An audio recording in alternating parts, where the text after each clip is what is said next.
Bagaimana kalau kita kurang hafal secara persis bunyi hadisnya, tapi kita sampaikan garis besarnya dan maknanya saja, tanpa dilebihkan atau dikurangi maknanya? Boleh saja. Tapi ulama hadis mengatakan disunnahkan menambah dengan au kama qala Nabiyyu sallallahu alaihi wasallam, atau seperti yang disabdakan oleh Nabi sallallahu alaihi wasallam. Jadi bukan pas, tapi seperti ini kurang lebih, itu dibolehkan asal kita tidak niat mengarang-arang hadis tersebut. Nabi Muhammad SAW tidak pernah menolak orang yang meminta tolong kepadanya. Lalu bagaimana sikap kita saat ada segerombolan anak muda yang mengamen? Bukan rahasia lagi kalau di Jakarta ini mengamen adalah sebuah pekerjaan. Apakah kita harus tetap memberinya uang? Yang saya lihat uang dari hasil mengamen hanya digunakan untuk memberi rokok dan minuman keras. Tentu saja dalam Al-Quran, dalam agama saya sudah jelaskan pernah. Menyanyi, mengamen, ini kan tidak ada anjuran dalam agama Islam, malah lebih cenderung dilarang gitu kan. Berarti perbuatan mereka memang perbuatan dilarang dalam agama Islam, sebaiknya jangan. Minta-minta itu masih ada dalam Islam, orang minta tanpa nyanyi gitu kan. Maka itu ada dalam Islam, kita bantu kalau orang ini. Jadi memang perilaku mengamen ini memang perilakunya sendiri sudah tidak benar. Kalau kita mau beri pun kita beri karena keadaan dia miskin, bukan karena itu. Dan bahasakan. Saya pernah membeli sesuatu kepada pengamen, saya bilang, Mas, saya kasih ini karena keadaan Anda ya, bukan karena menyanyinya. Karena menyanyi dalam Islam tidak boleh. Coba tunggangi, segala hal itu bisa dijadikan sebagai ajang dakwah. Bisa gitu kan, bisa, subhanallah, mungkin dapat hidayah, kita nggak tahu. Kita nggak tahu. Tapi kalau memang kita lihat kondisinya tidak memungkinkan untuk mendakwai mereka, juga tidak ada hal manfaat di situ. Apalagi kalau kayak begini sampai diberikan rokok, minuman keras, ya hindari saja. Kan mereka tidak mungkin maksakan juga kan, mereka cuma minta sukarela gitu. Jadi nanti kita berikan kepada orang-orang yang lebih layak. Anda mau tanya apakah membuat barang palsu termasuk dosa besar? Iya, pasti. Karena kebanyakan kami membuat merek tembak. Tolong jelaskan hadis serta Qur'annya. Masya Allah, saya lagi dites ini. Silakan siapin pulpen sama kertas kalau gitu. Jadi memang tidak boleh akhi. Manipulasi, kata Nabi SAW, hadis, catat, hadis riwayat Muslim. Anda tadi mau tanya, jelaskan baik. Man ghasyana falaysa minna. Siapa yang menipu bukan dari golongan kami.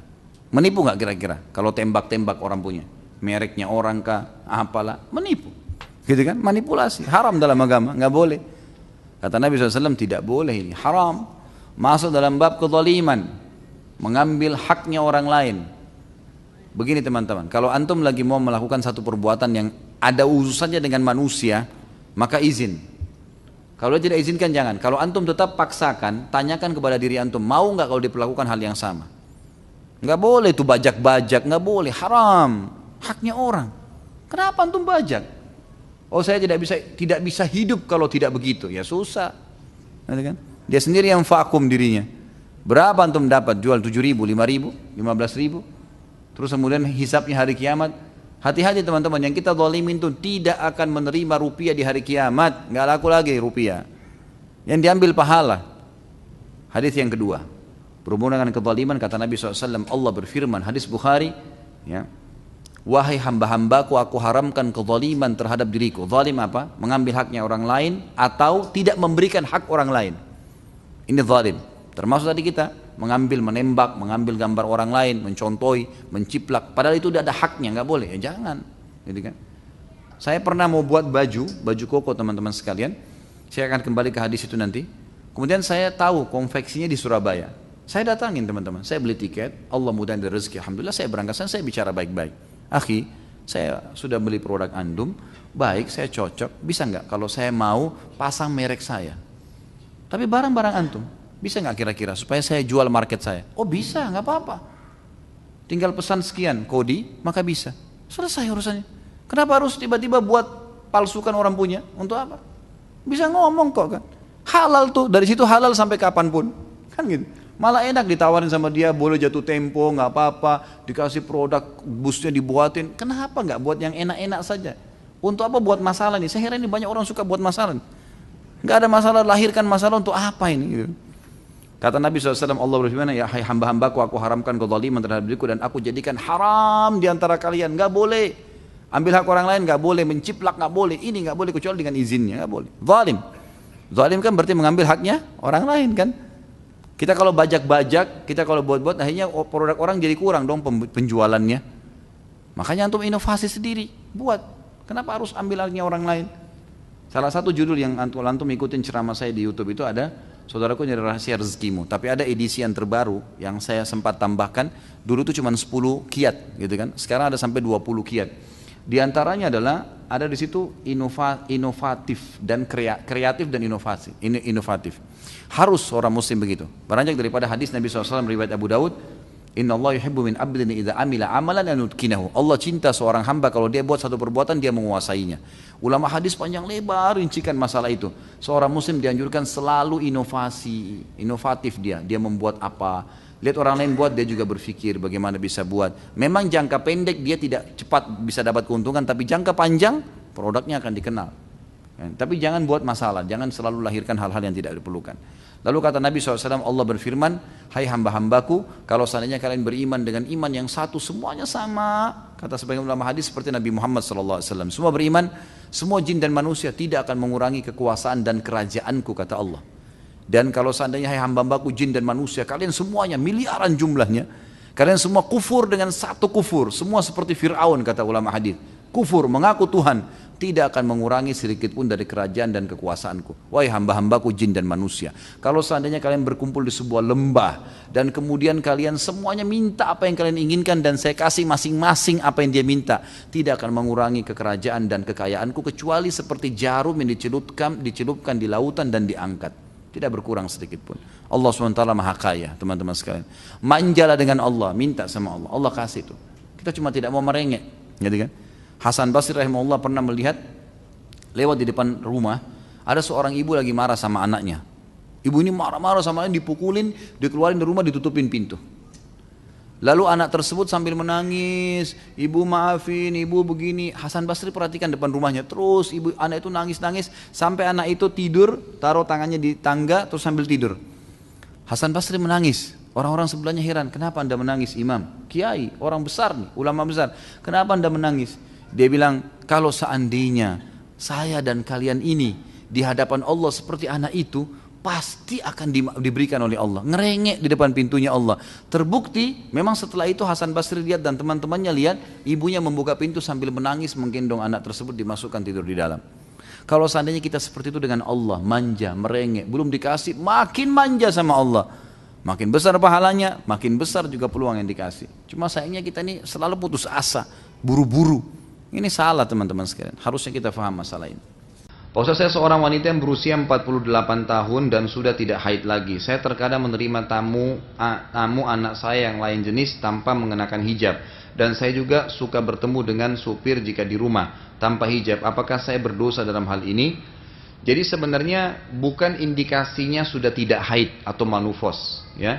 Indikasinya itu dalam hadis disebutkan, atau dalam Al-Quran juga ada ayatnya, bagi wanita-wanita yang sudah tidak ingin lagi menikah, ya, atau sudah tidak mampu untuk menikah, jadi tidak ada syahwatnya, gitu kan, tidak ada kebutuhan mutlak, seperti kalau kita lihat nenek-nenek yang sudah tua, gitu kan, emang dia sudah tidak butuh sama laki-laki, dan tidak mungkin lagi ada laki-laki yang mau nikah dengan dia, karena tidak ada sesuatu yang bisa menarik laki-laki untuk itu kan, sehingga akhirnya dia pada saat buka hijab tidak berpengaruh.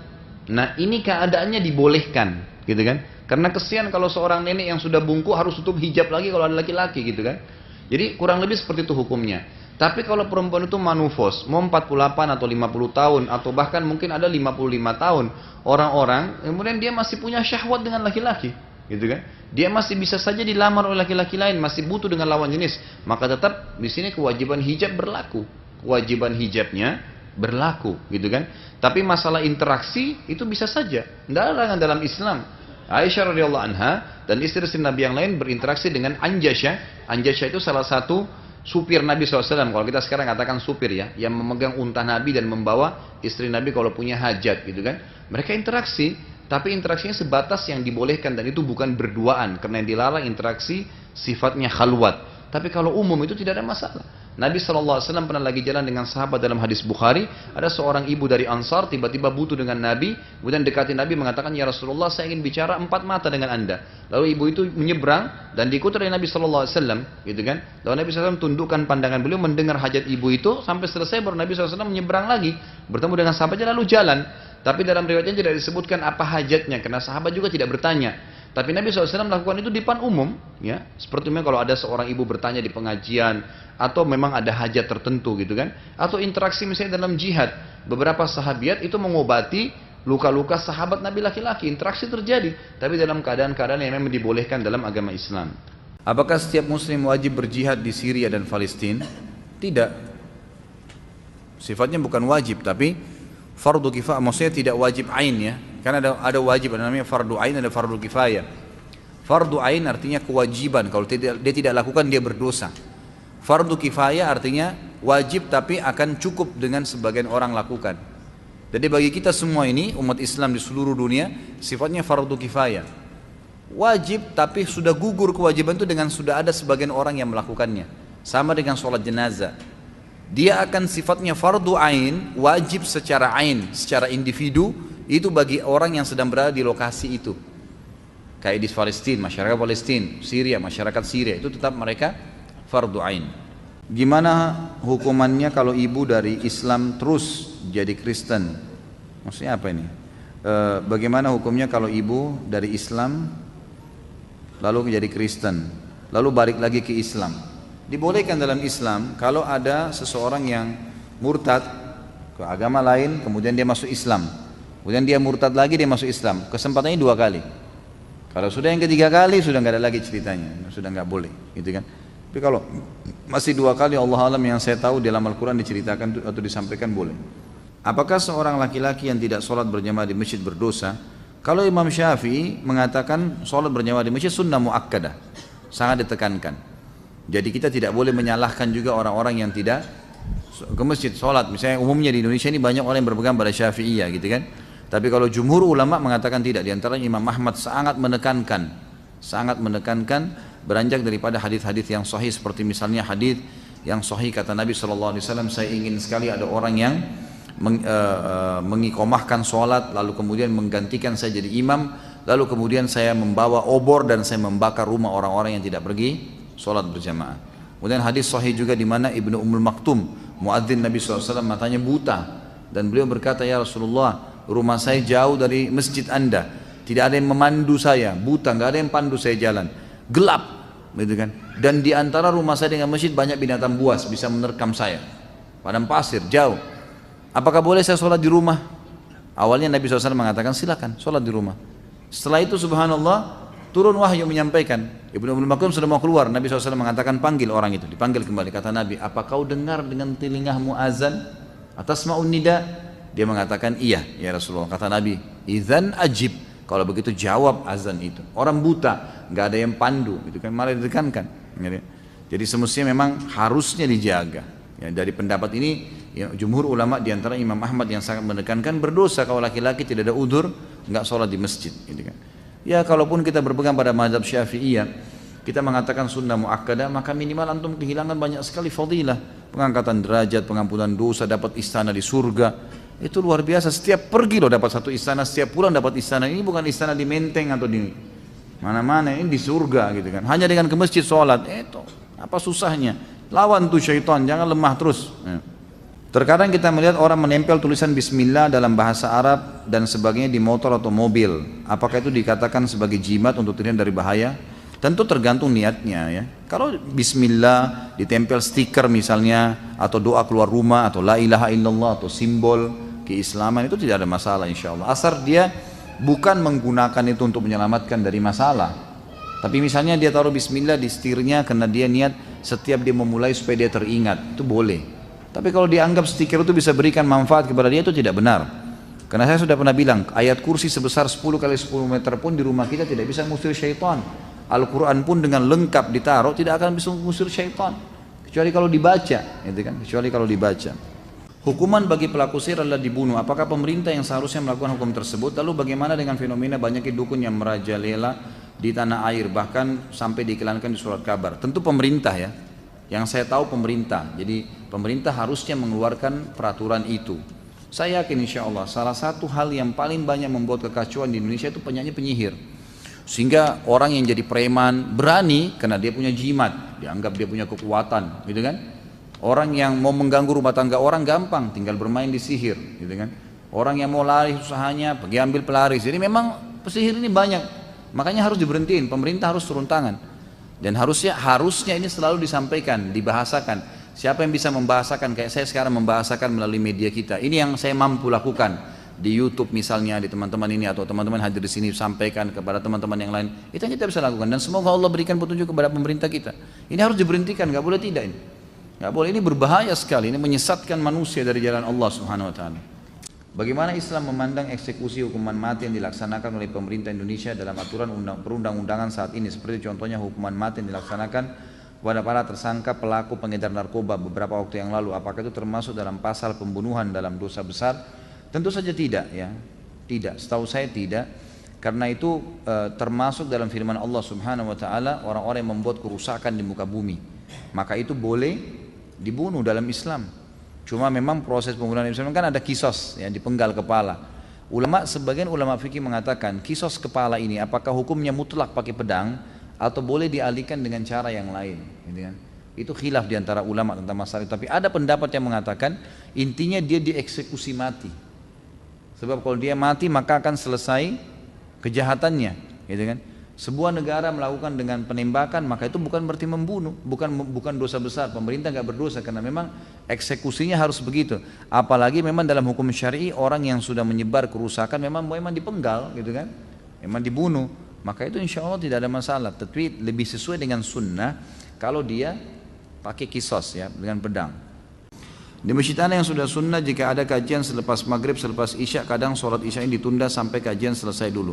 Biasanya sampai 45 menit. Jadi sekitar jam 8 baru sholat. Apakah dibolehkan menunda isya? Ada hadis memang yang membolehkan mentakhirkan isya, ya. Tapi saran saya lebih baik sholat dulu seperti kita ini. Jadi tepat awal waktu kemudian baru dilanjutin. Bagaimana hukumnya memeriksa diri ke dokter spesialis yang berbeda jenis kelamin, dan dokter tersebut harus melihat aurat kita, bagian sensitif dalam pemeriksaan tersebut. Cari dulu dokter yang lain, gitu. Alhamdulillah banyak gitu. Cuma kadang-kadang kita malas gitu kan, atau gengsi. Banyak dokter perempuan, masya Allah di Indonesia kalau kita lihat masuk kampus kedokteran itu penuh. Mungkin perempuan lebih banyak dari laki-laki. Kenapa harus cari dokter laki-laki?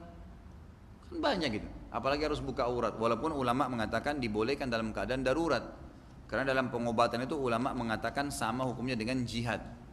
Kan waktu Nabi SAW jihad kayak perang Badar, perang Uhud, semua peperangan Nabi itu ada sahabat-sahabat yang ikut. Gunanya mereka sahabat ini untuk mengobati sahabat-sahabat laki-laki yang kena luka. Kan gitu. Jadi kalau luka mereka yang jahit, mereka yang tutup, mereka yang bersihkan. Perempuan-perempuan ini, karena yang laki-laki ini disebut perang. Ulama menariknya dalam pengobatan sama, darurat. Tidak ada dokter yang bisa kasih melahirkan perempuan, maka harus dokter laki-laki. Apa boleh buat? Tapi kalau masih ada bidan, masih ada dokter perempuan, kenapa harus? Ya gitu. Namanya muru'ah itu. Apa itu muru'ah? Menjaga kehormatan agama, gitu kan? Kalau masih bisa makan duduk, jangan makan berdiri. Kalau darurat, nggak bisa lagi, harus makan berdiri, apa boleh buat? Nggak ada tempat duduk. Tapi kalau tempat duduk, dapat pahala duduk makan. Namanya muru'ah, menjaga kehormatan agama. Maka cari lebih baik yang sejenis gitu. Kalau kita meminum air tape, kalau nggak banyak, apa itu tergolong khamr? Tergantung. Tape ini ditanyakan kepada orang yang membuatnya. Saya pernah tanya kepada orang-orang yang membuatnya, seperti apa sih pemahamannya, rasanya waktu awal dimasak dan setelah beberapa hari. Kalau dari jawaban mereka, Allahu a'lam. Kalau saya pribadi, saya tinggalkan. Kalau saya pribadi, karena minimal syubhat.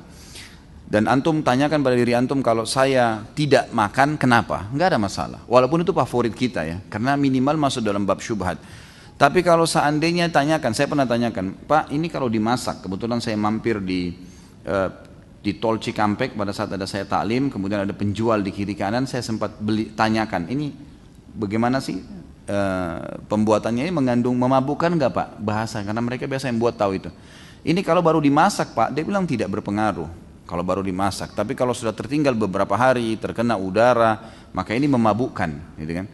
Maka kalau dari perkataan mereka ini, yang jelas berarti kalau awal-awal dibuat belum mengandung, ya, belum memabukkan, maka insya Allah tidak apa-apa. Tapi kalau dia disimpan, seperti masalah anggur misalnya, anggur itu kan halal buahnya. Tapi kalau dia difermentasikan dan akhirnya beralkohol, ya kan? Jadi haram. Minuman keras zaman Nabi SAW dari anggur, anggur kemudian yang sudah dikeringkan juga kismis halal. Tapi kalau kismis sudah direndam di air, dibiarkan sampai berapa hari, kemudian sampai berbusa beralkohol, jadi haram, jadi memabukkan. Dan dia manisnya agak berbeda gitu kan, berubah. Maka ini dikatakan para ulama dalam buku-buku fikih, ini rasanya berubah.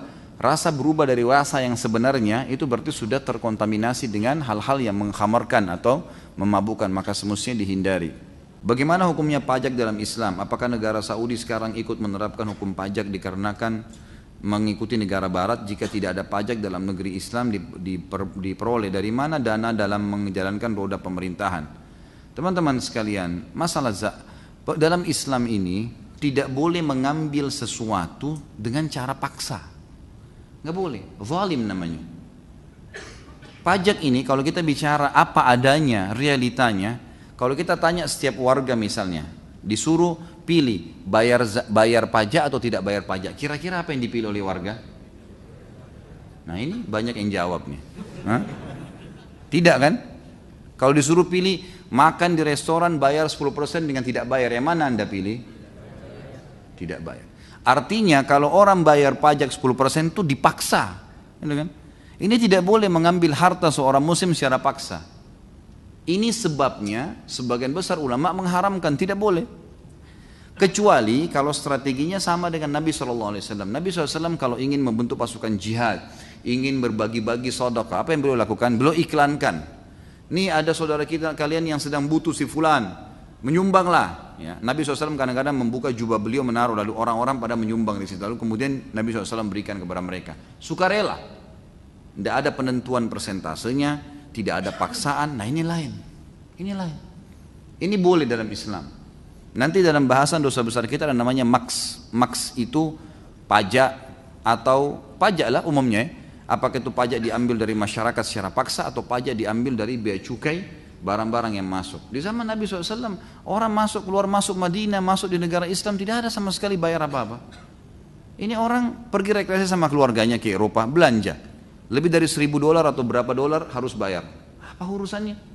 Orang beli barang dari keringatnya dia beli produk yang dia mau, kenapa Anda ambil? Apa urusannya gitu? Kan mestinya nggak boleh. Pasti kalau mau tahu itu paksa atau tidak, tanya dia mau bayar nggak? Kalau dia nggak mau bayar berarti itu jelas dipaksa berarti, gitu kan? Ini nggak boleh. Nah karena sudah menjadi sebuah kebiasaan, jadi orang akhirnya biarin aja sudah, karena terpaksa. Tapi kalau disuruh pilih orang tidak mau. Mestinya memang tidak boleh, gitu kan? Kalau apakah Saudi menggunakan pajak? Setahu saya tidak ada pajak di sana, setahu saya, gitu kan? Tidak pernah saya selama di sana tuh makan restoran 50 rial, 55 rial misalnya, tambah 10%, tidak pernah. 50 rial, 50 rial, notanya itu kita bayar. 10 rial, 10 rial. Belanja apapun, beli baju, beli apa semua, tidak ada pajak sama sekali. Gitu kan? Tidak ada pajak sama sekali. Itu yang saya tahu, Allah alam. Kalau dari mana pemerintah hidup kan banyak. Dari zakat. Zakat harta boleh dikelola oleh pemerintah. Di zaman Nabi SAW, zaman Khulafaur Rasyidin, zakat masyarakat di-store kepada pemerintah. Pemerintah lalu memberikan kepada orang yang tidak mampu. Gitu kan? Perniagaan dimudahkan, tidak ada peraturan-peraturan ketat kecuali yang melanggar agama, dimudahkan. Ya, pada saat Abdurrahman ibn Auf membebaskan sebuah tanah di Madinah di zaman Nabi SAW, beliau bebaskan tanah itu padang pasir, gitu kan, milik seseorang. Dan akhirnya dia mengatakan saya ingin bebaskan, kerjasama sama orang yang punya tanah, saya mau buat pasar nih. Kata dia baik silakan, kita bagi hasil. Dibuatlah sama Abdurrahman ibn Auf kotak-kotak dari tanah liat, seperti kalau kita sekarang kios-kios gitu. Setelah jadi pasar, Abdurrahman iklankan, siapa yang mau pakai pasar ini silakan gratis. Silakan gratis. Kalau ada pun yang mau menyumbang sesukanya, silahkan. Maka orang-orang pada pindah, hidup jadi pasar baru di situ. Akhirnya orang-orang kena merasa ada transaksi jual beli, mereka dengan sukarela memberikan kepada Abdurrahman dan akhirnya memberikan Abdurrahman harta yang sangat banyak sampai berpeti-peti emas didapatkan dari pasar itu. Tadinya pasar itu cuma disukarelakan. Banyak dimudahkan perdagangan, perniagaan dimudahkan, gitu kan. Jadi masyarakat tuh hidup. Saya tahu sekarang Cina misalnya, dia pemerintahnya memetak-metak wilayah itu, misal wilayah ini khusus untuk kain misalnya, kayak kita contoh misalnya Malang ini apa sih spesialisnya, mungkin orang ahli jahit misalnya, baik pemerintah subsidi di sana dana, semua yang berhubungan dengan jahit-jahit, pabriknya segala kain ditaruh di sana, udah seperti itu. Teman-teman saya mengatakan kalau kami sekarang datang ke Cina, kalau dia memang di paspornya tertulis businessman, memang dia pedagang pengusaha, maka di bandara sudah dijemput tuh, pemerintah Cina jemput di bandara. ditulis namanya. Padahal orang dia bilang saya tidak kenal, tapi sudah ditahu. Dari data visa sudah ditahu kalau ini profesinya orang seperti ini. Dijemput, Anda mau apa nih? Oh saya mau pabrik kain misalnya, ditunjukin. Saya mau ke sini, ditunjukin. Begitu. Jadi langsung dibawa dan akhirnya hidup suasana itu. Hidup suasana transaksi jual beli, akhirnya bisa menguasai dunia. Banyak sumber, gitu kan?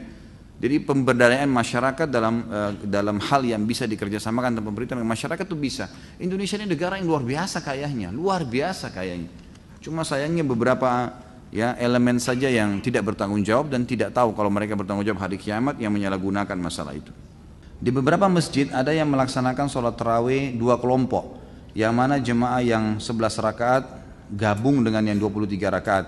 Sampai rakaat ke-8 jemaah yang 11 rakaat melaksanakan witir terlebih dahulu dengan imam yang baru. Sementara jemaah yang 23 rakaat menunggu sampai selesai sholat witir. Dan setelah itu imam jemaah yang ke-23 rakaat melanjutkan sampai selesai. Bagaimana hukumnya hal yang seperti ini Ustaz? Apakah jemaah yang melaksanakan witir yang terlebih dahulu akan mendapatkan pahala sholat semalaman? Ini insya Allah dua-duanya tidak ada masalah. Ya, perilaku ini boleh-boleh saja karena semuanya sunnah. Dan dua-duanya memang ada dalam sunnah-sunnah agama kita gitu kan, perintah Nabi SAW dan ada juga perilaku Umar bin Khattab radhiyallahu anhu. Jadi ulama mengatakan boleh mengerjakan 11, boleh mengerjakan 2 rakaat malah. Kalau sholat sunnah, gitu kan, bebas. Dia kerjakan 11 kemudian dia witir lalu dia bubar itu boleh saja. Kalau misalnya dia bubar dengan imam yang baru, ya, imam yang memang cuma menyelesaikan 11 dan dianggap selesai pada saat itu, Allahu a'lam, mudah-mudahan kita berharap dua-duanya mendapatkan pahala semalam suntuk gitu kan. Tapi saya sarankan kalau Anda punya kekuatan, punya kemampuan, sholat aja 23, nggak ada masalah gitu kan. Atau sekalian cari masjid yang memang dasarnya cuman 11 rakaat, jadi sudah tidak ada lagi syubhat. Kalau tidak kita ragu ya, yang mana kira-kira mendapatkan pahala semalam suntuk nih? Apakah imam pertama atau imam kedua? Gitu kan? Tapi yang jelas hadis menjelaskan sampai imamnya bubar. Gitu. Saya pernah membaca di salah satu buku bahwa mencukur jenggot haram hukumnya dan termasuk bermaksiat kepada Allah. Saya bekerja di salah satu perusahaan yang melarang memelihara jenggot. Bagaimana hukumnya untuk hal ini Pak Ustadz? Mohon jawabannya.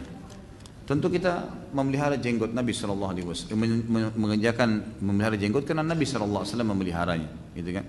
Kalau Anda kerja di satu tempat dan Anda dilarang, misal ditegur, kalau masih ditegur ya sudahlah, tetap aja jalan dan sambil tunjukkan kualitas kerja, gitu kan. Seperti itu, karena saya pernah punya pengalaman salah satu dari jemaah saya yang sering hadir di pengajian. Semoga Allah jaga, Masya Allah saya tahu orangnya Masya Allah sampai sekarang selalu ikut pengajian dan banyak hal yang terjadi perubahan dengan dia dan keluarganya gitu. Yang jelas dia kerja di satu perusahaan dan tiba-tiba mau resign dari perusahaan tersebut dan saya tidak tahu. Yang saya tahu tiba-tiba ada satu atasan perusahaan datang temuin saya dan berkata, Ustaz saya ini ya, datang mungkin Ustaz tidak kenal, nama saya Fulan. Dipanggillah beberapa orang staff-staffnya yang berpengaruh di perusahaan itu. Perusahaan ini besar sekali, punya sampai 50.000 pegawai kalau nggak salah. Di daerah Sumatera, daerah Kalimantan banyak gitu kan. Yang penting saya bilang ya kenapa Pak? Saya pikir mau minta jadwal ceramah gitu kan. Terus dia bilang ada satu orang, bapak ini disebut namanya. Saya bilang saya nggak kenal bapak siapa, karena bapak ini memang tidak pernah kenalkan dirinya ke saya, nggak pernah datang kenalin. Cuma saya kalau lihat di pengajian secara umum saya lihat beliau ada gitu. Terus kemudian saya bilang saya nggak kenal siapa, dilihatin fotonya yang ini. Oh yang ini ya, memang sering ada di pengajian. Kenapa Pak? Ini yang pegang keuangannya perusahaan nih, ini orang. Sekarang mau resign Ustaz dari perusahaan, mau keluar. Ini kalau keluar kacau semua nih 50.000 pegawai. Kacau nih, jadi kacau perusahaan. Terus saya bilang hubungannya sama saya apa? Dia muridnya Ustaz. Gara-gara ikut pengajian Ustaz, sekarang pelihara jenggot, nggak pagi isbal celananya. Dan sering kalau diundang sama atasan-atasan perusahaan, dulu-dulunya tuh kalau diundang sering biasa lah orang-orang perusahaan-perusahaan besar, minum minuman keras, ada perempuan, ada segala. Ini sudah nggak pernah hadir, bahkan tidak mau. Jadi ini karena dia ditegur oleh pemilik perusahaan yang paling besar, ownernya, maka dia resign aja. Kalau dia dilarang, dia resign gitu kan. Terus saya bilang begini saja, sampaikan pimpinan Anda siapa? Kebetulan orang Chinese non Muslim. Sampaikan kepada pimpinan Anda, kalau emang ditahu ini bapak ini adalah murid saya, salam dari saya dan bilang, kalau kualitas kerjanya bapak ini setelah ikut pengajian saya buruk, kualitasnya buruk, saya tanggung jawab. Nanti saya akan bicara sama beliau. Tapi kalau sportif ya, kalau dia setelah ikut sunnah Nabi, itu kan sunnah Nabi. Anda muslim kan semua, orang-orang muslim, ada 5 orang yang datang. Anda kan muslim semuanya. Sudah tahu belum kalau pelihara jenggot sunnah Nabi? Nabi SAW mengatakan, biarkan jenggot kalian dan cukur kumis kalian. Sunnah Nabi SAW. Perintah agama, seorang muslim menjalankannya. Anda kan tahu, kalau setelah menjalankan sunnah Nabi SAW ini, kualitas kerjanya tidak bagus, maka saya bertanggung jawab. Tapi kalau seandainya kualitas kerjanya bagus atau bahkan bertambah, Anda harus sportif menerima. Biarin dia kembangkan itu. Apa hubungannya dengan performan? Dan kenapa sih kalau tidak ikut minum-minuman, tidak ikut perempuan? Islam melarang, Anda juga muslim, harus terapkan itu. Baiklah Ustaz, kami sampaikan. Alhamdulillah pada saat itu saya dapat berita gembira kalau pimpinan perusahaan, pemilik perusahaannya setuju. Karena ternyata memang kualitas kerjanya malah bagus, gitu kan? Dan sekarang saya diberitakan, saya sampai diundang ceramah itu hari di Ramadan, saya diberitakan kalau hampir satu perusahaan itu sekarang kalau lagi istirahat dengar ceramah saya. Alhamdulillah. Mereka kalau istirahat lagi dengar ceramah, mereka sampai tahu tuh ceramah Ustadz Khalid judul ini, saling diskusi itu, jadi nyebar gitu kan. Alhamdulillah, malah sangat bagus. Berarti begini teman-teman sekalian, permasalahannya kalau sedang ada masalah yang Anda hadapin begini, bisa jadi Allah Subhanahu wa taala mau Anda perjuangkan, gitu kan? Jangan langsung kendor. Jelasin. Ada masalah apa dengan jenggot saya? Yang penting kan kualitas kerjanya, gitu kan? Ada orang masing-masing, itu kan persepsi. Ada orang, yarhamkallah, ada orang persepsinya kalau pakai celana pendek di luar sana perempuan, bajunya ketat, dianggap itu bagus, persepsi dia. Dia tidak menggunakan agama. Persepsi dia itu bagus, kan? Ada juga orang menganggap kalau pakai baju tertutup persepsi dia bagus. Seperti laki-laki pakai jas, pakai dasi, tergantung persepsi. Kan itu, kalau persepsi saya jenggot nggak masalah. Persepsi Anda tidak baik, ya sudah. Tapi kan ini tidak hubungannya sama kualitas kerja. Kalau kualitas kerja saya berkurang karena begini, maka silahkan, gitu kan? Sama halnya penilaian orang bagus atau tidak, itu kan persepsi, gitu kan? Bagaimana caranya kita mau menarik persepsi kita, langsung dipatok orang pun harus seperti itu? Enggak. Kita bebas kan? Jadi harusnya kita bisa mendakwakan seperti itu. Dan yang luar biasanya teman-teman sekalian, bahasakan baik-baik sama mereka. Selain kualitas kerja nanti tidak akan mengganggu, juga ini jenggot, ini tumbuh di dagu saya. Di sini bukan di sana, nggak masalah. Kenapa harus dipermasalahkan gitu? Nggak ada bebannya kok di sini loh, gitu kan? Untuk apa kok jadi ribut gara-gara masalah ini? Subhanallah ya. Ya mudah-mudahan Anda bisa menjadikan itu sebagai ajang dakwah malah. Ini sudah 8:30, kertasnya masih banyak. Saya ingin membuat komik dengan tujuan dakwah. Bolehkah saya melakukannya? Padahal dalam komik itu saya gambar makhluk hidup. Afwan keluar dari tema. Baik. Kalau saran saya, nggak usah. Saran saya, Anda berdakwah dengan cara lain. Insya Allah tanpa gambar komik pun bisa. Tapi kalau antum harus lakukan, yang minimal pendapat kata ulama dibolehkan kalau tidak sempurna. Misal wajahnya tidak ada, yang itu. Jadi misalnya gambar orang sholat, memang wajahnya kosong, tapi ada garis, ada tangan, ada ini, semua itu masih dibolehkan oleh para ulama. Masuk dalam masalah pendidikan itu dibolehkan. Tapi ini pendapat ya. Kalau antum mau lebih aman, akhi dan ukhti, sabda Nabi SAW berat loh. Kata Nabi SAW, asyaddun nasi adzaban yaumul qiyamah al musawwirun. Orang yang paling berat siksaannya hari kiamat adalah pelukis tuh, penggambar. Berat hari kiamat, untuk apa? Nggak usah lah, gitu kan? Coba cari kerjaan yang lain. Dan alhamdulillah di Indonesia ini luar biasa ya, kita punya banyak tempat-tempat kursus keterampilan, banyak. Kan ya? Tinggal masuk, pengen apa? Masuk kursus 6 bulan, sudah ahli tuh. Mau bahasa Inggris, mau bahasa Arab, mau bahasa Jepang, mau komputer, mau apa? Saya nggak pernah belajar ekonomi sebelum teman-teman sekarang. Saya masuk di salah satu tempat kursus, saya belajar manajemen, belajar akuntansi, 6 bulan alhamdulillah sudah bisa, gitu kan? Selesai, bisa kita kuasain kok. Apa yang kita belum bisa, bisa masuk. Jadi banyak keterampilan yang bisa kita kembangin, banyak. Dan saya sarankan supaya potensi antum tidak terbatas, kembangin dengan cara terus mengikuti keterampilan yang ada. Coba kembangin, jangan vakum. Oh saya kalau tidak kembangin ini saya tidak bisa berkembang nanti. Tidak, coba yang lain, coba baca, coba. Kata bahasa Arab mengatakan jarib ta'rif. Coba, kau akan tahu. Ini belum coba, belum apa-apa, enggak deh, enggak usah, enggak bisa. Harus belajar. Ustaz, apakah boleh melihat aurat sama jenis yang bukan mahram saat berganti pakaian atau mandi bersama karena keterbatasan tempat? Mohon penjelasan. Ini ada batasannya. Kalau laki-laki sama laki-laki tetap tidak boleh memperlihatkan pusar sampai lututnya, gitu kan? Ini ada batasannya. Ini umumnya sudah disepakati jumhur ulama. Karena memang hadis-hadis melarang laki-laki atau menyampaikan kalau aurat laki-laki itu cuma perutnya, pusarnya sampai lututnya. Kalau perempuan itu, kalau sesama jenis ya, lawan jenis pun itu berarti lebih aula ya, lebih harus gitu ya. Kalau sesama jenis, maka ulama khilaf di antara mereka tentang masalah perempuan dengan perempuan. Batasannya di mana? Ada yang merincikan kalau sesama muslimah itu masih dibolehkan kalau dalam hal-hal darurat, kecuali sau'atai. Sau'atai itu adalah bagian dada dan bagian kemaluan, gitu kan?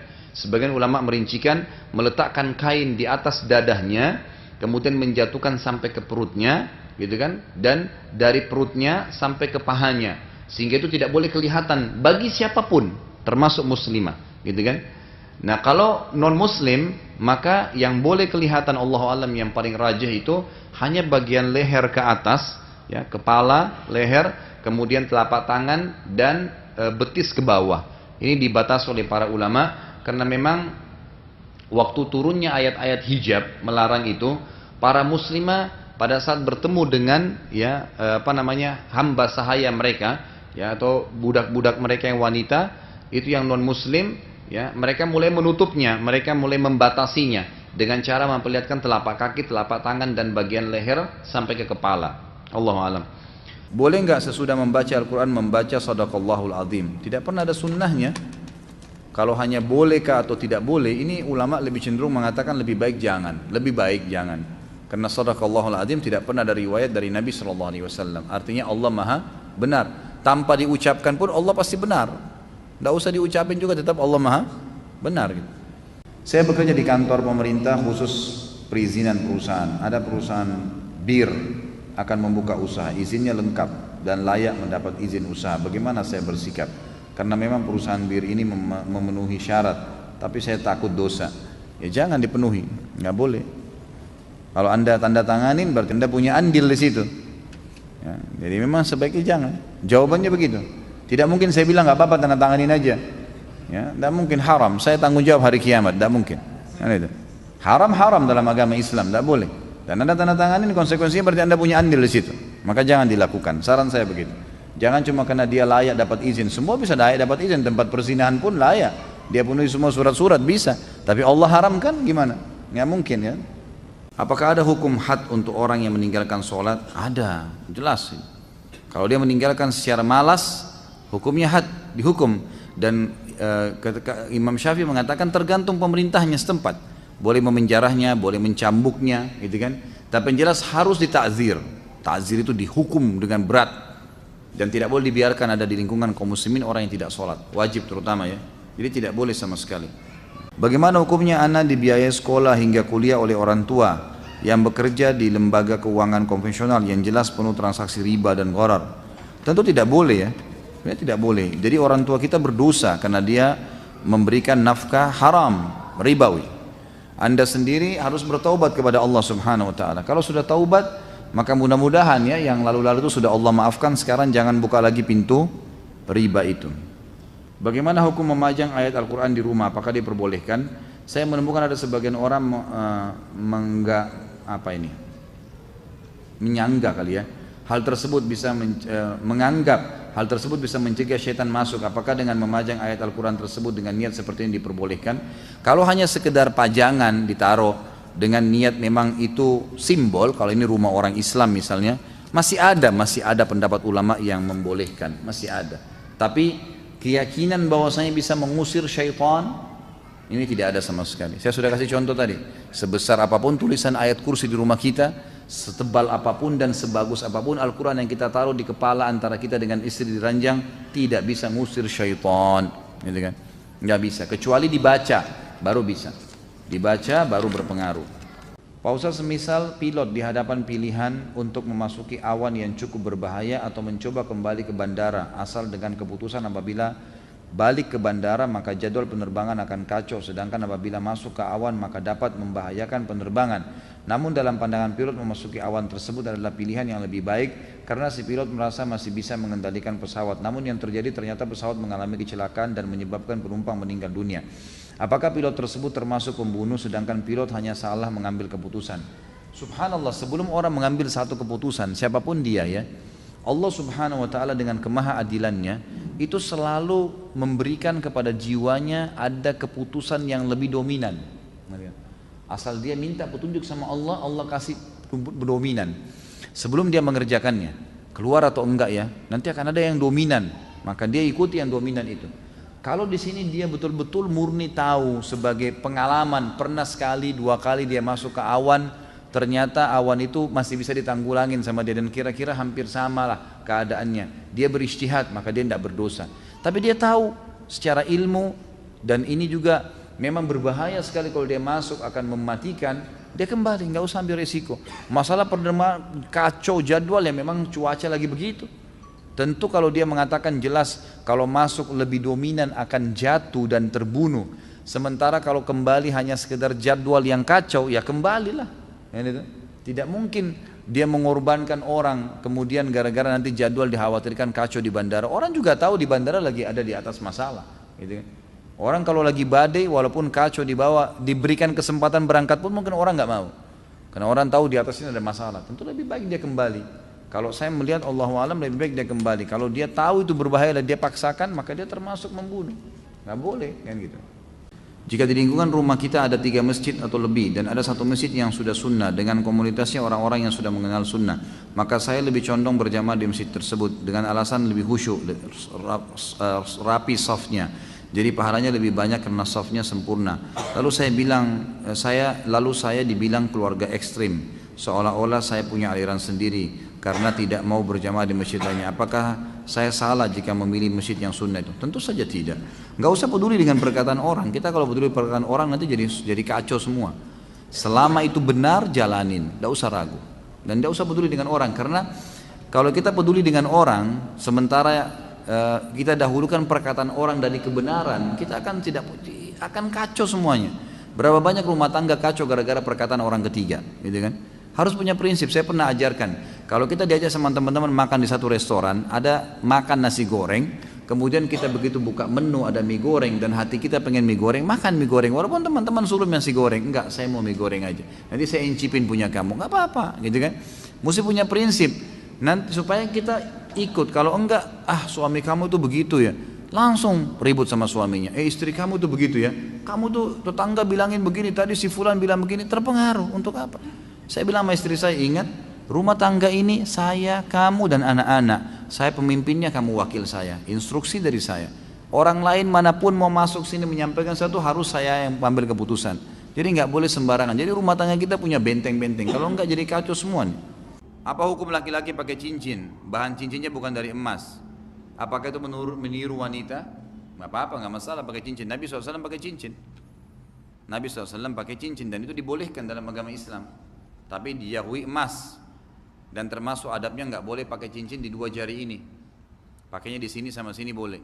Bahkan Nabi SAW sunnahnya memakai di jari kelingkingnya. Kalau ini nggak boleh, telunjuk dengan jari tengah nggak boleh, karena ini menyerupai kaum Lut, kaum yang suka lakukan homoseksual dulu itu ciri khasnya mereka pakai cincin di 2 jari ini, maka dianjurkan untuk dijauhi.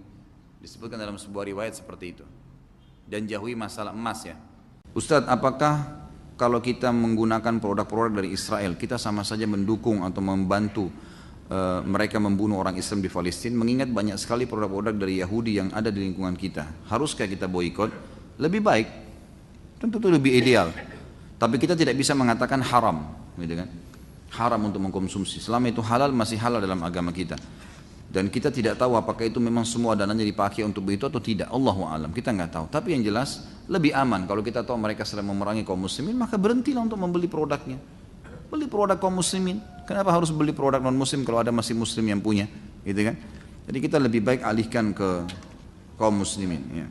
Bagaimana kalau ada orang nifas tapi bayar puasanya dikerjakan sama orang lain dan orang itu dibayar? Bagaimana hukumnya Ustaz? Tidak pernah dalam Islam ini ada orang puasa bisa dibayar.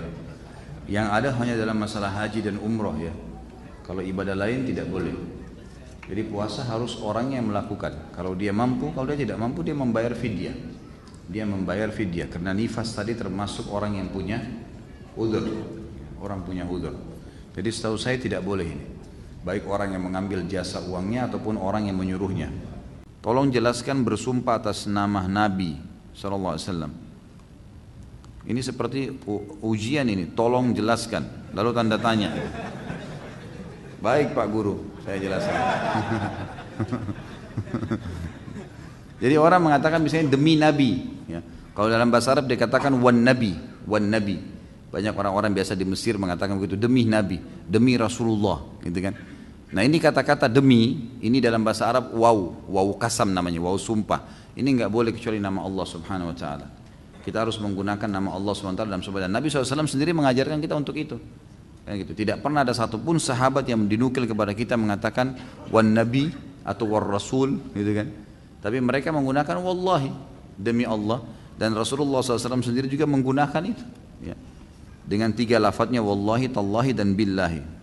Bagaimana hukumnya fasilitas yang didapatkan dari kantor jika itu berbau riba? Saya dapat motor dari fasilitas, tapi kantor cicil ke bank, gitu kan. Allahu alam, kalau saya lebih baik, lebih amannya ditolak, lebih amannya. Kalau dia mau berikan gambaran ke kantor, misal Anda bayarkan saya, potong dari gaji saya, silahkan, gitu kan. Bayarkan saya cash 10 juta, 15 juta, saya potong dari gaji saya, silahkan. Kalau enggak, maaf, saya enggak bisa terima fasilitas ini. Bagaimana bisa akhi, antum jalan, sementara yang antum kendarain hasil riba. Berat itu. Pakai fasilitas umum, enak ada supirnya. Enak tuh, busway, angkot, ada supir enak. Tinggal bayar. Enggak perlu beli bensin, enggak urus mobil, enggak urus apa-apa. Gitu kan, enak fasilitas. Ada rezeki naik taksi. Sekarang Masya Allah ada banyak. Gak usah saya sebut nama, nanti dikira promosi.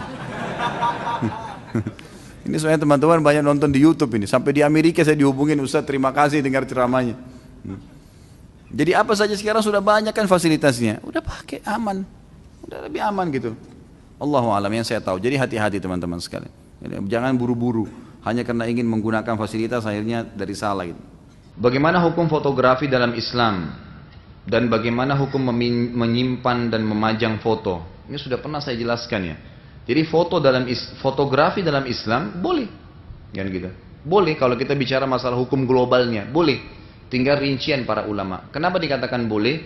Karena disebutkan seperti misalnya Syekh Utsaimin rahimahullah, beliau berijtihad, beliau mengatakan ada bedanya antara foto dengan lukisan atau patung. Kalau foto itu seperti seseorang sedang melihat dirinya di kaca, kemudian diciplak, gitu kan? Makanya beda dengan lukisan yang digambar dan beda dengan patung yang dipahat, gitu kan? Dibuat. Nah, jadi berbeda. Beliau mengatakan itu. Tetapi ini secara umum globalnya. Jadi beliau mengatakan fotografi boleh saja diletakkan di ijazah, diletakkan di KTP, diletakkan di paspor, gitu kan? Sesuatu yang darurat memang tidak ada masalah. Tapi beliau sepakat dengan jumhur ulama yang sebenarnya melarang untuk foto mutlak, itu kan? Kecuali dalam keadaan-keadaan darurat saja. Maka mereka semua sepakat, saya tidak temukan ada khilaf di antara mereka tentang tidak bolehnya menyalahgunakan fotografi pada hal yang haram. Seperti misalnya wanita foto dengan kondisi kelihatan auratnya sehingga orang-orang lain bisa lihat, atau memajang foto di dinding-dinding rumah atau di masjid. Ya, ini semua ada larangannya, ada larangan. Kata Nabi SAW, rumah yang di dalamnya ada gambar atau patung dan ada anjing tidak akan dimasuk oleh malaikat, gitu kan? Lalu kenapa harus memajang foto-foto di rumah? Kalaupun darurat ada foto tertentu yang Anda harus butuhkan untuk KTP, untuk SIM segala, ditaruh di laci, gitu kan? Ditaruh di laci sehingga tidak perlu dipajang. Karena berat konsekuensinya tidak bertemu dengan masuknya malaikat. Saya sarankan Anda yang bertanya membaca buku rumah-rumah yang tidak dimasuki oleh malaikat. Nah, itu ada. Pernah saya bawa contohnya waktu itu. Kalau Anda mau juga nanti insya Allah Selasa depan saya coba bawain. Itu ada buku judulnya Rumah-rumah yang tidak dimasuki oleh malaikat. Saya sarankan Anda membaca itu sehingga lebih jelas. Ya apa saja yang tidak boleh dan bagaimana menata rumah yang islami. Anda mau tanya apa kita bila dapat hadiah barang, uang atau ditraktir makan oleh teman. Tapi teman Anda bisnis restoran yang punya alkohol. Terus bagaimana dengan barang-barang yang dibeli dengan uang haram? Tapi Anda sudah taubat, apakah barang-barangnya masih bisa dipakai karena Anda butuh? Ya.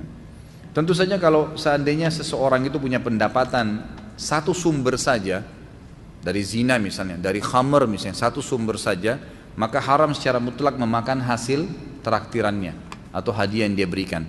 Tapi kalau dia masih punya sumber penghasilan yang lain, maka ulama mengatakan masih boleh. Sumber penghasilan lain yang halal ya, misal warisan, misal dia punya bisnis yang lain, pakaian lah atau apa, itu berarti masih bisa, tidak ada masalah. Kecuali dia bilang dengan jelas, ini yang saya belikan kamu makanan tadi hasil jual bir 2 botol. Nah itu nggak boleh, gitu kan? Jelas dia ungkapkan itu, ini memang dari situ. Tapi kalau enggak, maka tidak ada masalah. Setahu saya, Allahu a'lam.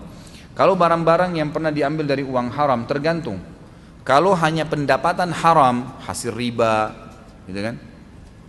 Atau pernah dikasih oleh orang, sementara kita tahu itu sumber haram juga sama dari riba, maka ini hukumnya setelah taubat tidak ada masalah, dipakai sama dia. Orang terlanjur KPR rumah, KPR kendaraan, terus dia taubat, maka itu tidak ada masalah, dia taubat tapi tidak dengan membuka lagi pintu baru dan yang lain sudah halal buat dia. Ini kalau seandainya dari riba. Tapi kalau dari hasil curian, pernah mencuri barang orang lain nggak boleh, taubatnya harus mengembalikan benda tersebut walaupun anda butuh. Bolehkah kita berbohong kepada orang tua dengan tujuan agar orang tua kita tidak cemas dengan keadaan kita? Nggak boleh. Dari mana pintu celah boleh berdosa ini? Nggak boleh akhi. Yang nggak boleh ukhti berdusta apapun alasannya. Kata Nabi SAW, ucapkan kebenaran walaupun di depan mata kalian kehancuran, dan tinggalkan kedustaan walaupun di depan mata kalian keberhasilan. Nggak boleh. Sifat orang munafik, kalau dia berkata dia berdusta, nggak boleh. Kata Nabi SAW dalam hadis lain, ucapkan kebenaran walaupun pahit, sampaikan apa adanya. Kalau masalah cemas, jangan cemas. Ibu, ayah, saya alhamdulillah baik-baik saja. Saya sebentar lagi balik, saya sebentar begini, jelaskan apa adanya. Insya Allah tidak ada masalah, gitu kan. Tapi jangan berdusta, karena dosa tidak boleh dalam Islam. Apakah seseorang yang telah mencapai dosa kufur, lalu tiba-tiba dia bertobat atas hidayah Allah, kemudian dia mengerjakan sholat tapi belum mengulangi syahadat, apakah sholatnya sah dan diterima oleh Allah Subhanahu Wa Taala? Nggak bisa. Kufur itu syaratnya untuk kembali ke Islam harus syahadat. Jadi dia kalau sholat dianggap orang kafir sedang sholat, nggak diterima sama Allah. Harus syahadat. Gimana caranya? Itu syaratnya, karena dia sudah kufur. Ustaz, apa hukumnya berwudu sebelum tidur tapi sedang haid? Dianjurkan. Orang haid hanya meninggalkan yang dilarang saja. Sholat, puasa, itu kan? Yang dilarang saja. Menyentuh fisik Al-Quran. Tapi kalau wudu sebelum tidur, zikir pagi sore, mengulangi hafalan, menjenguk orang sakit, menghadiri majelis ilmu, semua boleh. Amalkan, yang dilarang saja yang ditinggalkan. Apa hukum orang di ruqyah? Boleh saja, tidak ada masalah. Hadis Nabi SAW yang berbunyi 70 ribu dari umatku masuk surga tanpa hisab. Di antaranya orang yang tidak tatayur, menggantung nasib sama benda, tidak bertato dan tidak minta diruqyah. Di sini tidak minta diruqyah, ruqyah secara etimologi, artinya mantra yang ditiupkan, bukan ruqyah syariah. Makanya selalu disebutkan ruqyah itu ruqyah syariah, ada syariahnya, sesuai dengan syariat. Kalau yang kita baca-baca ayat tadi yang ada di dalam buku panduan ini, itu semuanya adalah yang disesuaikan dengan sunnah, itu ruqyah syariah namanya. Kalau ruqyah saja berarti secara etimologi itu adalah mantra. Jadi mantra-mantra dukun pun dikatakan ruqyah. Makanya tadi Ibnu Mas'ud mengatakan ar-ruqa, jamak daripada ruqyah, gitu kan? Bagian daripada syirik. Artinya mantra yang disebutkan, bacaan yang ditiupkan tidak sesuai dengan syariat namanya ruqyah juga. Makanya sesuai dengan syariat dikatakan ruqyah syariah, ada tambahannya. Bolehkah suami berkurban atas nama istrinya sedangkan dia kepala rumah tangga? Kalau seseorang mau berkurban untuk orang lain atau mengerjakan ibadah untuk orang lain, siapapun dia, suami kah, istri kah, orang tua kah, anak, dia harus kerjakan dulu. Kalau dia sudah kerjakan, dia punya duit, bisa beli sapi satu atau beli kambing satu, ada lebih, kemudian istrinya tidak punya duit, dia mau kasih, ini loh kamu pakai untuk kamu kurban juga, itu boleh, nggak ada masalah. Tetapi tetap lebih afdal buat dia sendiri. Kita mampu potong 2 ekor, ya 2 ekor buat diri kita sendiri, karena kita memang lebih butuh pahalanya. Kita mampu 10 ekor buat kita semua, nggak usah dikasih ke orang lain. Karena kalau kita punya duit, berarti yang kena hukum wajib adalah kita. Istri, orang tua, suami, kalau mereka tidak punya duit, mereka tidak kena hukum wajibnya. Kan itu. Sementara kita lebih membutuhkan pahala itu. Sebanyak apapun ibadah yang kita kerjakan, kita membutuhkan pahalanya. Karena nggak ada jaminan sudah diterima semuanya, dan juga memang kita butuh sebanyak mungkin untuk meninggikan derajat di surga. Gitu kan? Jadi ulama mengatakan tetap lebih afdal dia dahulukan dirinya. Apakah dalam majlis dalam masjid ba'da azan, majlis ilmu dalam masjid setelah azan boleh dilanjutkan? Majlis itu majlis bid'ah. Apakah kita harus menunggu majlis selesai ataukah membuat jamaah terlebih dahulu? Tentu saja boleh ya. Kalau azan kayak tadi kita azan waktu kita tunda seberapa menit. Tapi ini bukan berarti tunda sampai keluar waktu. Karena memang biasanya antara azan dengan azan ada durasi. Ada durasi. Ini masih dibolehkan. Mungkin kita tadi kayak makan ambil waktu 5 sampai 10 menit kemudian azan, itu bukan sesuatu yang mengeluarkan dari waktunya sebenarnya. Terlebih lagi durasi antara azan dan iqamah di zaman Nabi SAW itu ukuran 50 ayat. 50 ayat itu lumayan ya, mungkin 20 sampai setengah jam, 20 menit sampai setengah jam. Maka berarti memang di sini ulama mengatakan boleh ya, menunda itu dalam waktu tertentu. Tapi kalau majelis itu majelis yang melanggar sunnah Nabi ya sebaiknya jangan, gitu kan? Jangan dihadiri. Bagaimana caranya? Keluar aja dulu, jangan buat jamaah, itu jadi fitnah, gitu kan? Jangan buat jamaah, keluar aja dari masjid, duduk mungkin di teras, begitu iqamah atau azan baru masuk sholat insyaallah. Apakah hukumnya menutup aurat bagi laki-laki hanya sebatas ditutup tapi membentuk bentuk kaki, seperti jika sedang main bola? Memakai celana di atas lutut tapi menggunakan kaos kaki panjang sampai paha, tetap nggak boleh. Tutup aurat itu artinya tidak memperlihatkan aurat, kelihatan langsung kulitnya atau tidak. Jadi kalau orang pakai celana ketat sama saja dengan tidak pakai celana. Sekarang saya tanya, kalau ada perempuan lewat pakai celana jeans ketat, kira-kira bukankah setiap orang yang lihat sudah tahu bentuk pahanya? Bedanya hanya kalau celana misalnya pakai biru, kalau buka Allah alam warna apa, gitu kan? Jadi itu sudah membentuk. Laki-laki juga begitu, tidak boleh pakai baju kaos ketat kecuali dengan istrinya lain. Dengan istri silahkan, boleh berdandan, gitu kan? Tapi kalau di depan umum tidak boleh. Dianjurkan kita pakai baju yang luas, yang lebar. Memang begitu. Jadi kalaupun mau pakai main bola, pakai training yang panjang nutupin sekalian. Kenapa harus pakai celana pendek kaos kakinya sampai paha? Seperti pertanyaan ini. Apa enggak ganjil tuh kelihatan? Kayak pakai stocking, gitu kan? Ya enggak usah.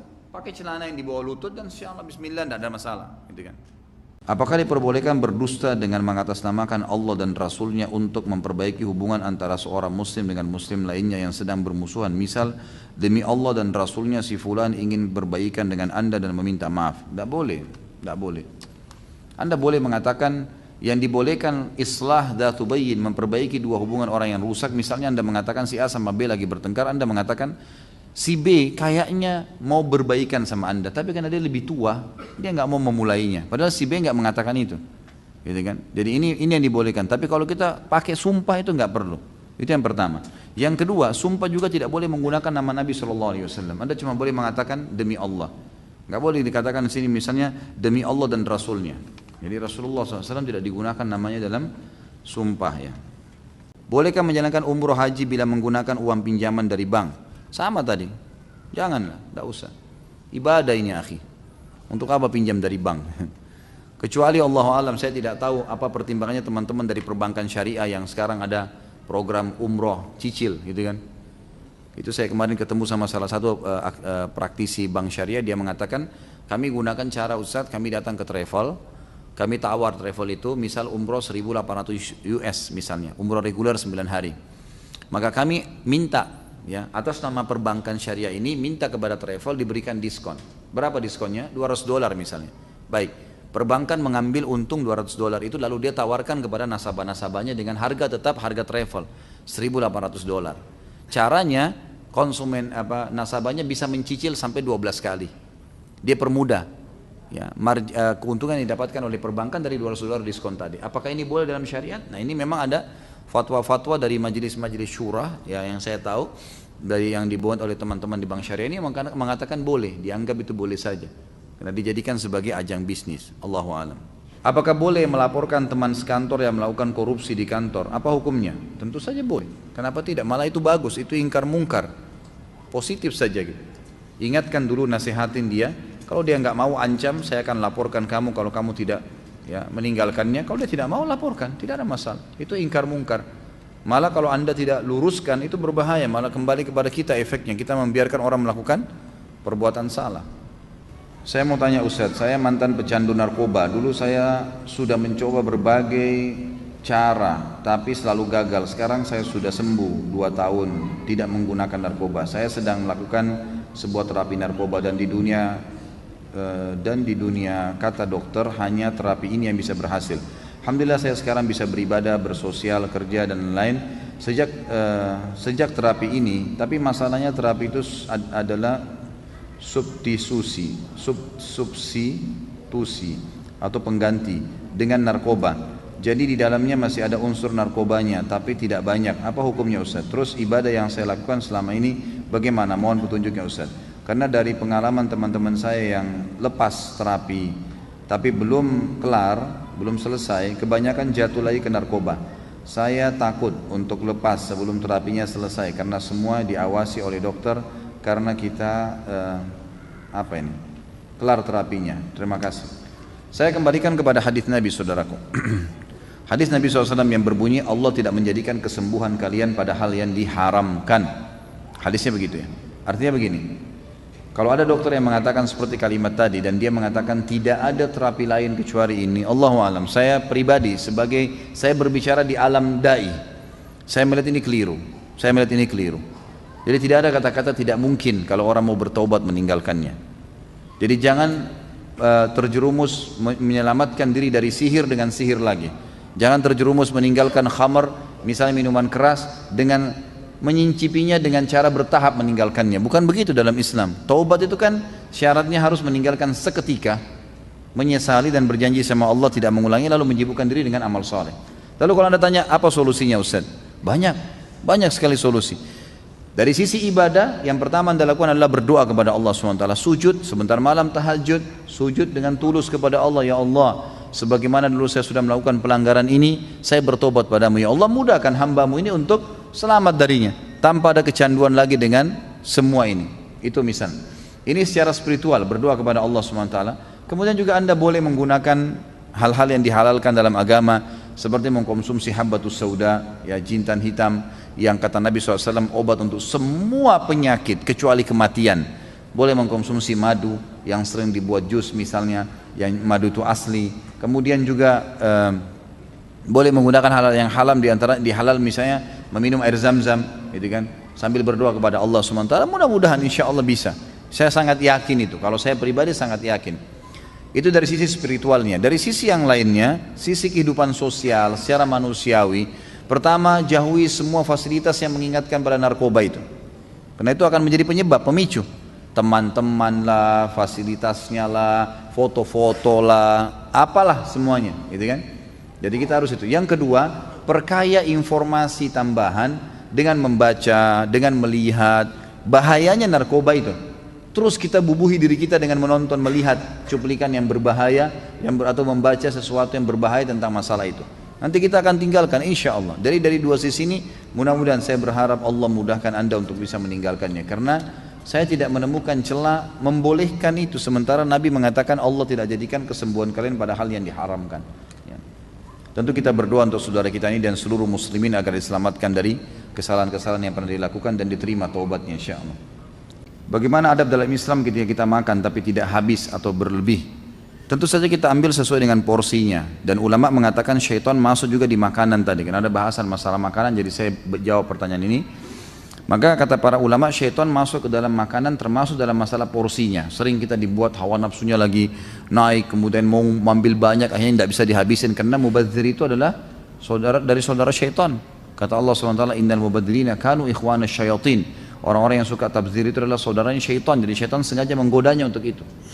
Dan Nabi SAW mengatakan kalau makanan kalian jatuh di bawah, bersihkanlah.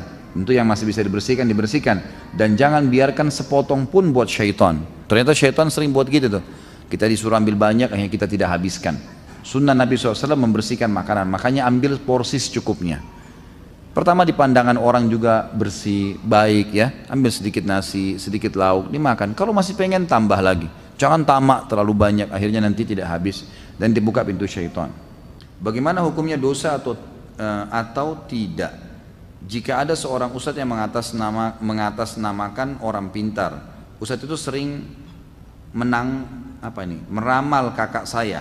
Masalah kehidupan bahwa kakak saya akan menikah 3 kali. Kakak saya sering ketergantungan sama ustadz itu untuk membaca kehidupannya dan selalu minta tolong kalau ada masalah. Bagaimana cara menegur kakak saya dan supaya jangan tersinggung dalam ketergantungan dengan Pak Ustadz itu? Ini bukan ustadz, ini dukun, gitu kan. Semoga Allah berikan hidayah, dan saya tentu tersinggung kalau ada ustadz mengatasnamakan seperti ini. Bagaimana caranya mengaku ustadz kemudian bisa meramal? Nabi SAW mengatakan orang yang mendatangi peramal, penyamun, tidak diterima sholatnya 40 hari. Nggak bisa, walaupun dia mengatakan dia ustadz, walaupun dia mengatakan dirinya kiai. Nggak benar ini, gitu kan? Nggak benar. Dan itulah target daripada syaitan-syaitan, daripada dukun, supaya dia ketergantungan seperti tadi, bertanya dan seterusnya. Ini semua permainannya. Jangan tertipu. Saya pernah mengisi pengajian di salah satu rumah keluarga, masya Allah cukup besar, dan di situ di rumah itu ada musola, ada masjid yang memang dipakai sholat. Setelah sholat asar saya isi pengajian untuk keluarga, tapi kalau ada yang lain datang dibolehkan. Ringkas cerita, pada saat lagi hadir semua keluarga itu, tiba-tiba ada satu perempuan yang lewat di belakang masjid. Kemudian saya tidak tahu kenapa tiba-tiba saya bertanya. Saya tanya, Pak, ini siapa orang ini yang lewat? Saya tiba-tiba bertanya, punya perasaan ingin bertanya. Lalu si yang punya rumah bilang, ini anak saya, anak perempuan saya. Saya tanya, kenapa nggak hadir, Pak? Bukankah semua keluarga Bapak hadir di pengajian ini? Oh, dia bilang anak saya ini lain, Ustaz. Jadi ini kurang lebih saya baru isi 1 atau 2 kali ya. Waktu itu ada pengajian rutin keluarga. Terus kemudian saya tanya, kenapa lain, Pak? Dia bilang anak saya ini sering kedatangan ruh kakek kami. Ruh kakeknya si anak ini, berarti orang tuanya si bapak ini gitu. Terus dia bilang sering datang malam Jumat, dan kemudian waktu dia bilang kemudian, saya bilang sebentar Pak, saya yang lanjutin kisahnya, gitu kan. Kaget dia, kok bisa Ustadz tahu? Ya, saya coba sampaikan ya. Sebab ini yang dialami anaknya bapak sudah sering, semua Ustadz tahu kalau dia paham sunnah Nabi. Anak bapak ini diganggu oleh syaitan yang mengaku sebagai kakeknya. Di malam Jumat itu biasanya dia duduk di sebuah ruangan di kamar yang dimatikan lampu. Iya benar? Iya benar Ustaz. Suaranya berubah jadi suara laki-laki seperti kakek benar. Suara kakek Anda benar.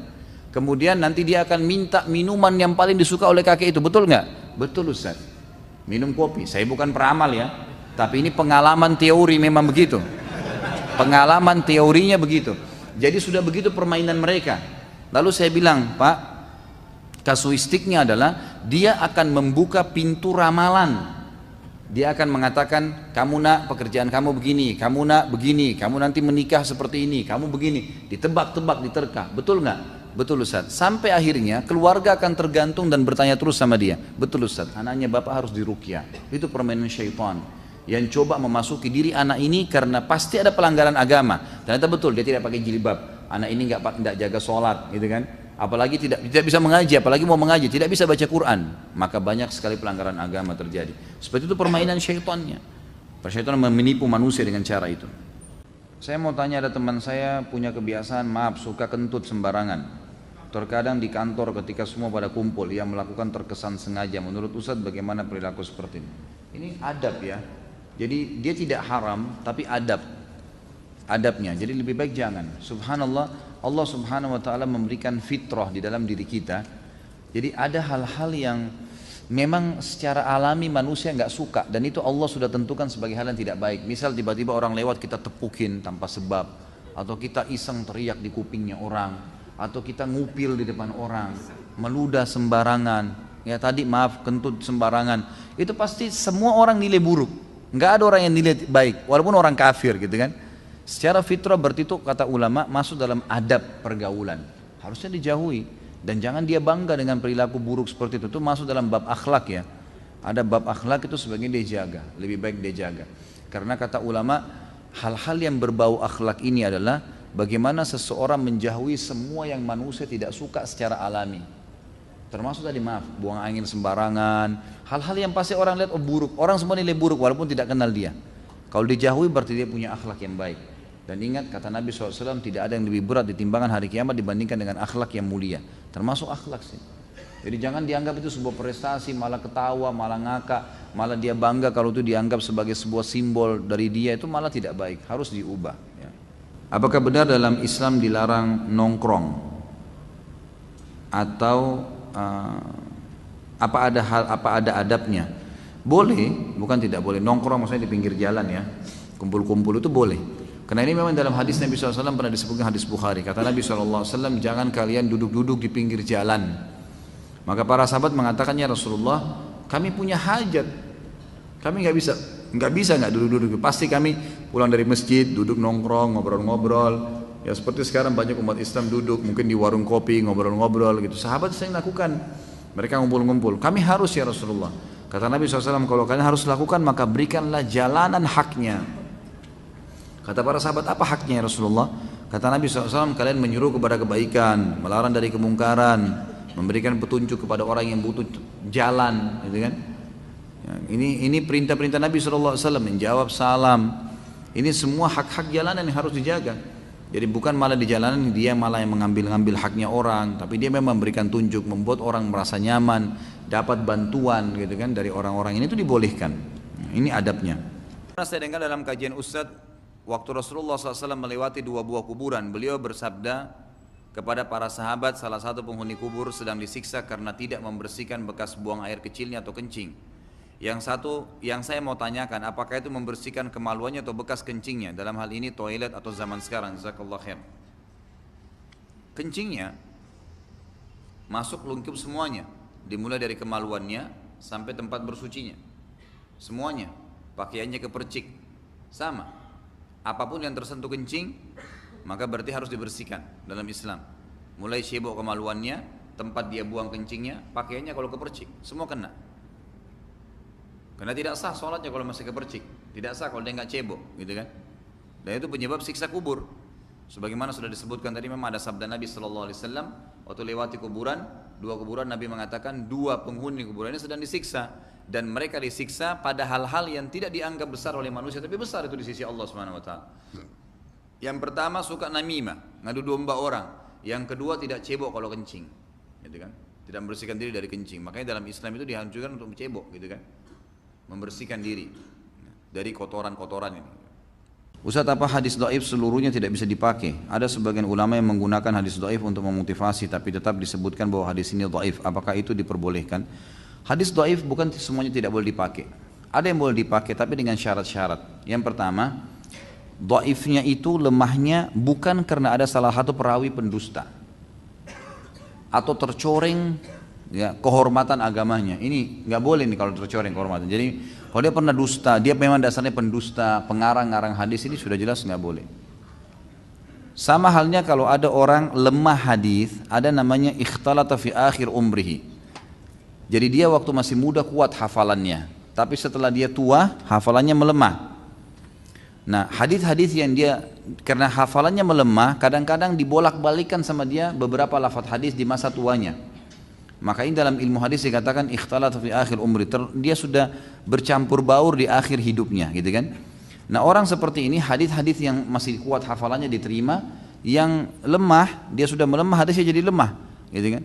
Nah, kalau yang seperti ini hanya diambil yang sahih, yang pernah waktu dia masih kuat saja. Kalau ada pendusta nggak boleh diterima sama sekali. Kalau orang bercampur baur di akhir hidupnya, maka yang akhir hidupnya juga tidak boleh diambil, tapi yang awal-awal waktu masih kuat hafalannya diterima. Ini kemudian yang kedua, hadis itu ya, ini kalau disilakan, yang pertama tadi tidak terlalu lemah ya, karena tidak ada pendusta ya. Yang kedua, hadis lemah itu tidak bertolak belakang dengan hadis yang lebih kuat. Jadi jangan sampai ada hadis lemah menyebutkan misalnya sholatlah sekian rakaat. Ada hadis yang hasan atau hadis sahih yang lebih kuat mengatakan jumlah rakaatnya berbeda.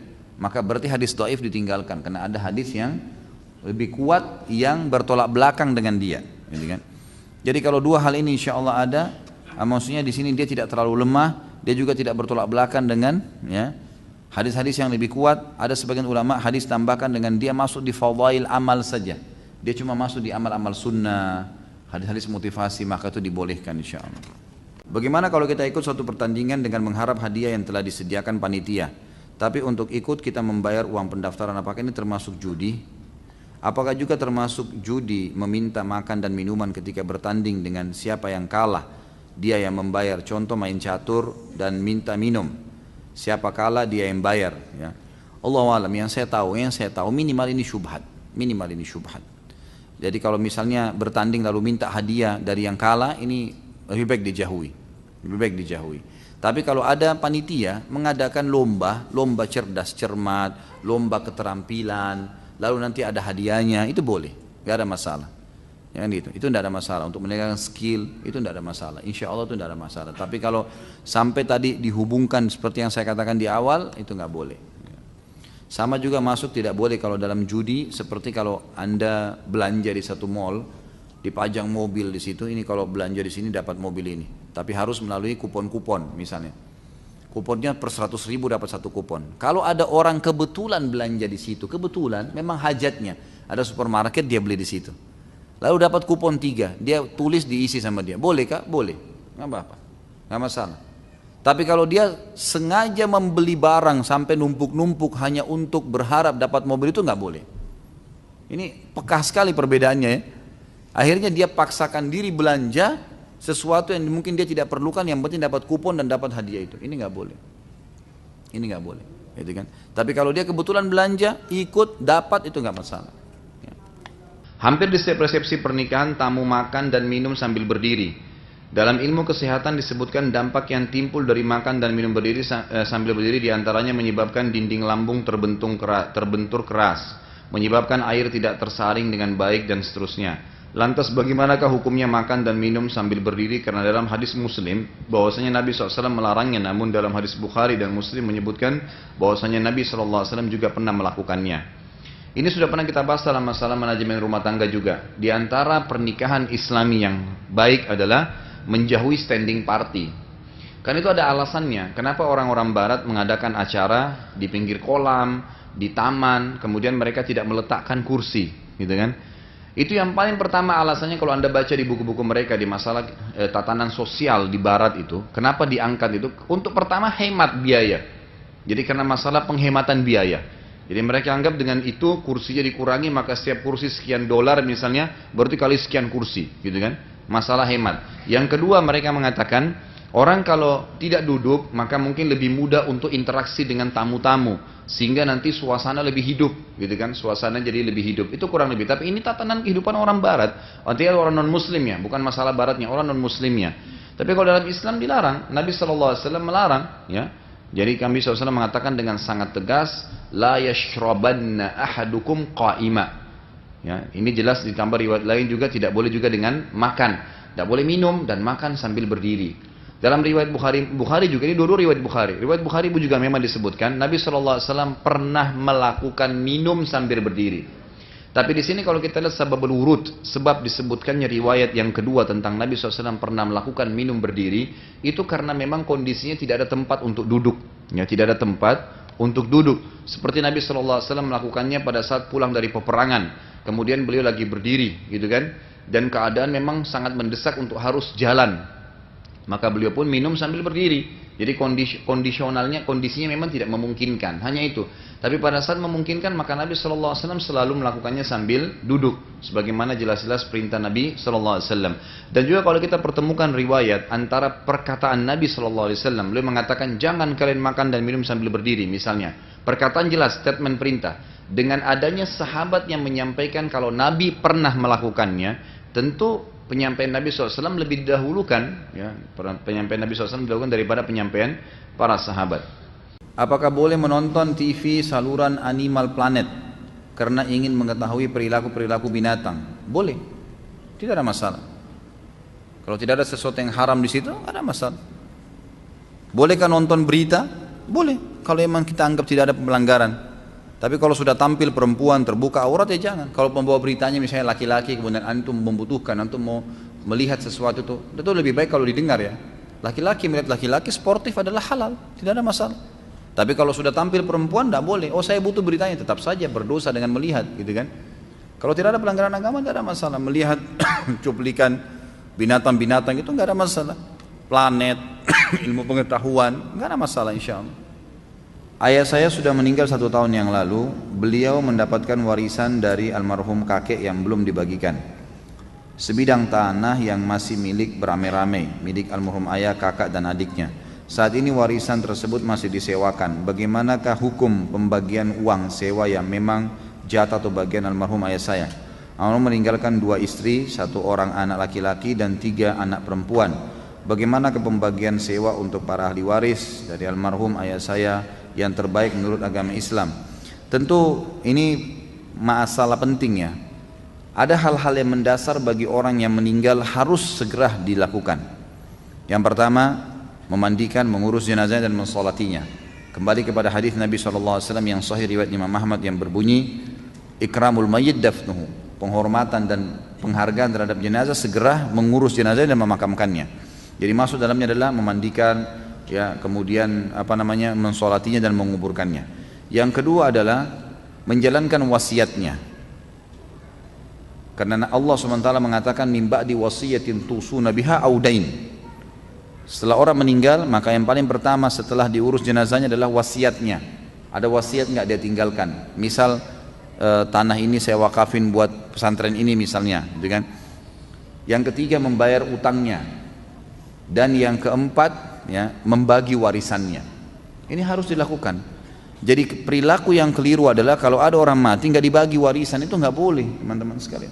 Ini sudah pernah saya jelaskan. Nggak boleh nggak dibagi warisan, harus dibagi.